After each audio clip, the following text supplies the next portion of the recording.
Good morning, and thank you for tuning in to another episode of Recipe Tuesday.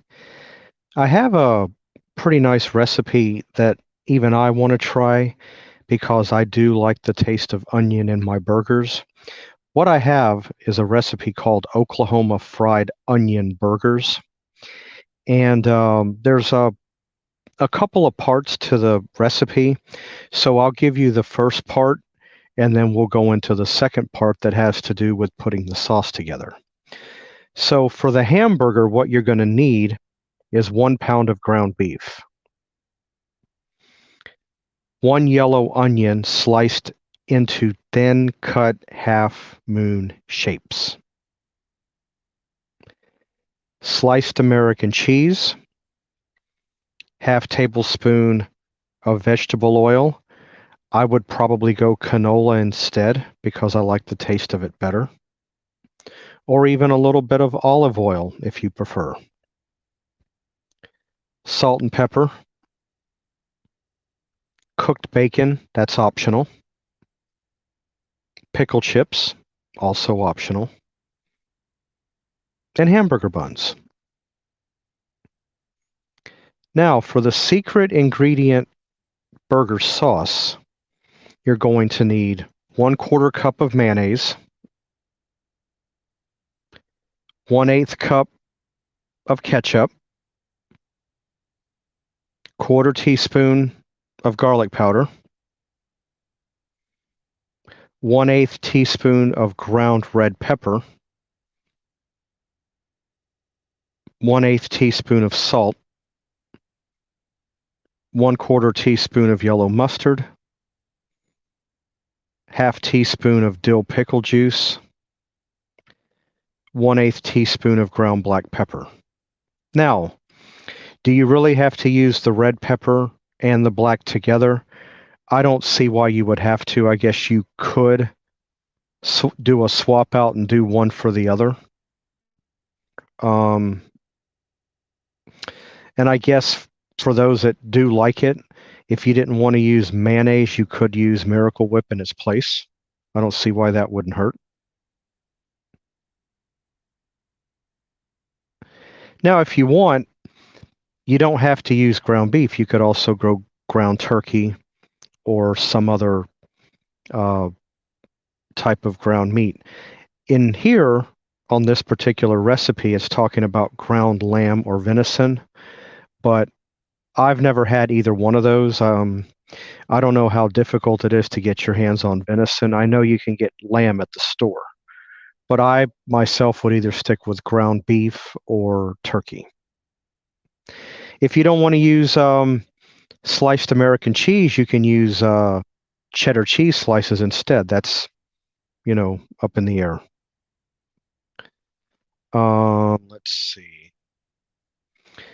What you're going to do to make the burger sauce is you're going to whisk together all the secret burger sauce ingredients in a small bowl. Then you're going to set it aside. Heat in a large skillet over a medium heat. Add the vegetable oil and sliced onion. All right, this is where I would either go canola or olive oil. I do a lot of shallow frying. I like to do a lot of that with olive oil. All right, step 3. Divide the ground beef into 4 equal parts. Roll each part into a ball and then use your hands to flatten it into a patty. Season both sides of hamburger patties with salt and pepper.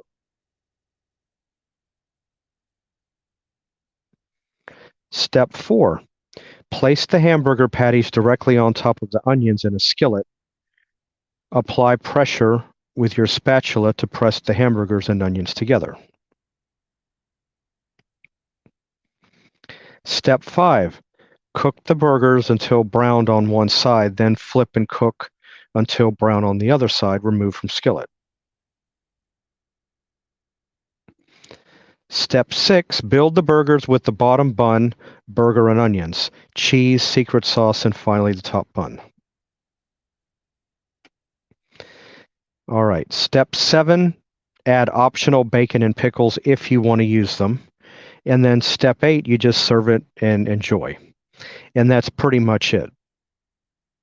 Now you can refrigerate these burgers in the refrigerator and eaten up to 24 hours after cooking. Be sure to heat your burger thoroughly before placing it onto a fresh bun. You can also freeze it. You would either wrap it carefully in aluminum foil or saran wrap before placing it into an airtight container. Defrost it in the refrigerator before reheating. So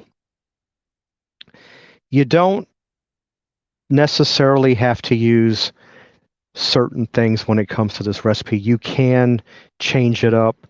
I guess if you didn't want to use cheddar cheese slices or American, you could go your own way. Mozzarella, Munster, provolone, Havarti. There's so many different types of cheeses out there in the direction that you can go with in order to prepare this particular recipe. And it sounds really good. Anything that's got onions in it and burgers and cheese and all of that, I'm all there. And if you wanted to use a certain type of hamburger bun, if you don't want to use your basic run-of-the-mill hamburger bun, you can get wheat burger hamburger buns. You can get the wheat buns as well. I myself do prefer a good wheat bread over white bread. I always have. So if not that, I do like a good pumpernickel or something like that, but haven't run across that in any type of hamburger bun. But in any case, if you decide to give this a try, I think it would be an out of this world recipe. I know there's a little bit extensive ingredients involved in this because I wanted to put up something different than what I've been putting up lately. All right, everybody. I want to thank all of you for tuning in, and I hope you have a great day. Bye.